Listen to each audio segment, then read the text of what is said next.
colleagues, let's talk about Honasa Consumer. Now, the stock has been a big mover.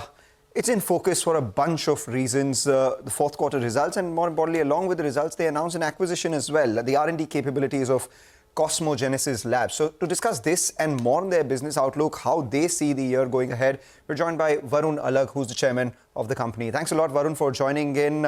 Always good to see you in. Let's talk about this acquisition first. You've spoken about, the R&D capabilities that you get from CosmoGenesis. They have a formulations expertise, R&D lab, and a nano manufacturing capability. What you haven't told us is the value of this deal, what it does to your ROI, and what it does to your R&D spends as a percentage of sales going forward. So tell us about all of those. Hey, hi, good morning. Thank you for having me on the show.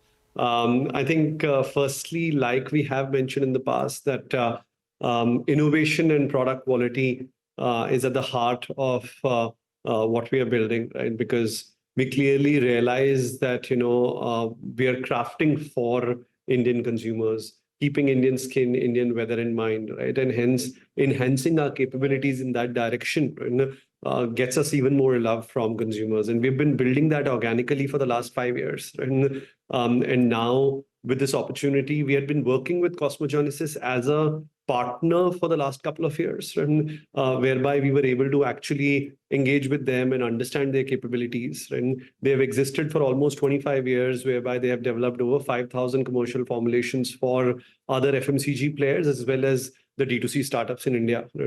And we wanted to deeply engage with them and their team, right, and bring all of that expertise into our company, which is what we have done with this acquisition. And not only do we get access to an understanding of the knowledge in IPs that they have developed in the past, right? But more importantly, Rohini, who's an expert R&D professional for the last 25 years, joins us as a vice president R&D, and her team, right, also full-time joins Honasa, right, to support all our brands in terms of innovation and R&D. And from a value perspective, right, I think this is something that we have been able to establish at a very fair value of 4 crores. Right? And with that, we've been able to get access to a lot of amazing new category formulations, which will help us expand our TAM over time.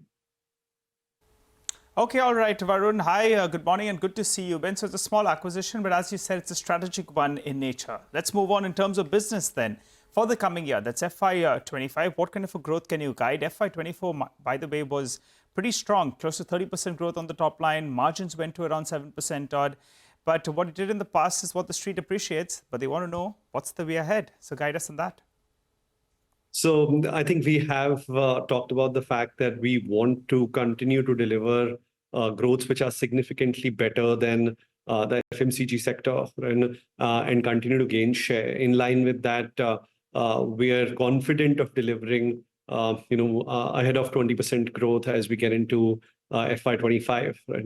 And also our plan will be to make sure that our bottom line grows faster than the top line. Right? And we are able to further improve on our EBITDA profiles in FY25. All right, so bottom line grows faster. That means margins will improve. By how much? 100, 150 basis points, 200 basis points? Yes, around 150 basis points is what we would plan to. All right, 150 basis points. So we're bracing for 20% revenue growth with margins closer to 8.5%, 8.6% in FY25 itself. What about ad spends? I mean, you managed to expand your margins in FY24 without diluting a lot of ad spends as a percentage of sales. That leverage is still to play out. 34.4% is what you ended this year with. Where do you expect that to go as your brands scale? So Mangalam, like we have talked about, I think there is a lot of leverage which does exist in our ad spends. But at this point of time, we also feel that we are at a stage where we're still building our brands, right? And our oldest brand is 7 years old, right? And rest of them are younger than 4 years young, right? And we are competing with brands which have existed for multi-decades. In fact, half a century plus old brands is what we are competing with, which have been doing their awareness spends for 50 plus years, right? And hence it's important that we invest in brand building, because that's the one investment which will pay for decades to come, right? Because once awareness is built, it does help you, right? That said, that is the largest place from which we expect to see leverage as we get into the current year as well, right? Followed by, of course, OPEX leverage, right? Which will help us sort of, get to that improvement of 150 basis points that we're talking about. Right. So we'll speak about that leverage as we come to it. But just to follow up on that ad spends itself, you're growing your brands, but the advertising regulator perhaps may be a little perturbed because there were 187 ad violations in FY24. That's ASCI speaking about Mamaearth, and that's higher than all the others who advertise. Do you have a comment on that? So Mangalam, actually, it's not being seen in the right light, right? Out of those 187, 95%, right, are actually not communications which the company has done. They're basically influencer posts, right, on which an influencer forgets to sort of add a collaboration tag or a sponsored ad tag, right, which gets raised, and then we reach out to those influencers and we tell them, please, you have to add these tags and correct them, right? So it's not exactly advertising which is being made by the company, right, but more of influencer activation which is being done by the influencers, where if they're forgetting something, right, and we end up doing like 5,000 to 6,000 such collaborations in a month, and whereby some of this is being highlighted. So it is actually not comparable to a communication which is being made by companies. And all of these are largely that hashtag being missing. And almost in 100% cases, we then tell the influencers to correct it and add that hashtag. So it is all coming out of that. The numbers look large, but they are actually not really communications which we are developing. All right, Varun, thanks for clarifying that. By the way, I enjoy, on your personal Instagram page as well, quite interesting stuff, fun stuff, that's pleasant to the eye. Let's talk about business though. Offline as a percentage of your total mix, where does it head? And also I think new products are at around 18% of your mix. How do both these two shape up? So innovation, as we have talked about, I think we're amongst the few companies who understand consumer needs, consumer trends, right, and are able to map them really quickly. Right? And we take pride in the fact that we are able to provide such innovations to the consumers which they love. Right? And that will continue to be heart of the business in terms of driving more consumer love and adoption in different categories. Right? Outside of that, offline is a journey which we started 4 years back. Right? We've been doing well in that journey. We have been gaining distribution. Right? Over time, we have now hit almost 180,000 outlets, right, in terms of distribution. Now, as we scale, we are also improving our direct distribution, because a lot of distribution that was coming to us was coming indirectly because of the brand pull, right, for which we are now deploying very high quality FMCG distributors across the top 50 cities. And that is what we intend to fully achieve in FY25, so that from the next 10 years perspective, our distribution ecosystem and infrastructure is able to support all the other brands which also will go offline over time.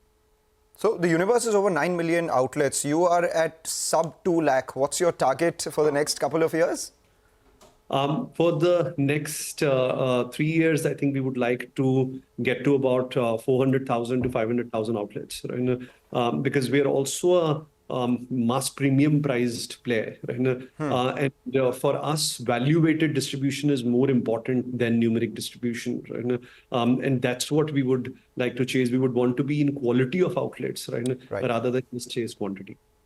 That sums up perfectly. And one of the other things that you did was you diversified away from Mamaearth earlier, and some of those diversifications doing extremely well. Dermaco hit that ARR of 500 crore, and now you have targets of 1,000 crore for Dermaco, 500 crore for Aqualogica, Dr. Sheth's, and 250 crore for B Blunt.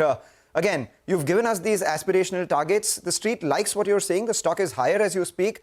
Give us the timeline. By when does Dermaco hit that 1,000 crore ARR? And 500 crore for Aqualogica and Dr. Sheth's. By when? So our plan would be over the next 2 to 3 years. Right? These brands should hit these ARR marks. Right? We are at it. Right? We clearly understand that one consumer cannot be boxed into just one type of consumer, that they only buy naturals. They for different occasions and needs, they want to buy into different brands. Right? And as a company, we want to be the company of choice, right? When it comes to beauty and personal care for all their occasions, right? Which is where this house of brand strategy helps us. Do these break even on the EBITDA? Dermaco, of course, is EBITDA positive now, but what about Aqualogica and Dr. Sheth's? They will also follow the same journey, Mangalam. They're young brands, and they're in investment mode. But as you have seen in Mamaearth and now in case of Dermaco, and as they scale, as they get to a certain size, and they're able to sort of turn that around. And like in case of Dermaco, Aqualogica, Dr. Sheth also have better gross margins compared to ME, so they would probably end up doing in line with where Dermaco was able to achieve the EBITDA positive. Got that, Varun. Appreciate you stopping by, giving us some clarity with regard to that small acquisition and business for FY25 as well. We look forward to chatting up with you as the year does progress.